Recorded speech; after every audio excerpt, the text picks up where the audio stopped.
জি, আপনি জানেন যে জুলাই সনদ বাস্তবায়ন এবং গণভোটের রায় বাস্তবায়ন এবং জুলাই আন্দোলনে যে গণহত্যা হয়েছে সেই গণহত্যার বিচারের দাবিতে কিন্তু আহ, সিলেটের এই আলিয়া মাদ্রাসা মাঠে কিন্তু বিভাগীয় সমাবেশ করছে জামাত সহ 11 দলীয় ঐক্য।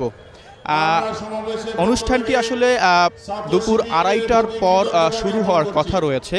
আহ, সেই জন্যই এখন পর্যন্ত কিন্তু এই দলগুলোর যে কর্মী সমর্থক রয়েছে তাদের উপস্থিতি এখন পর্যন্ত সেইভাবে লক্ষ্য করা যায়নি। ধারণা করা হচ্ছে অনুষ্ঠানটি আনুষ্ঠানিকভাবে শুরু হলে কর্মী সমর্থকদের এখানে ভিড় বাড়বে, লোকারণ্য হবে। এছাড়াও এই অনুষ্ঠানটির যিনি মধ্যমণি বিরোধী দলীয় নেতা ডাক্তার শফিকুর রহমান, যিনি জামাতের আমির, তিনি কিন্তু সমাবেশস্থলে এসে এখনও পৌঁছায়নি।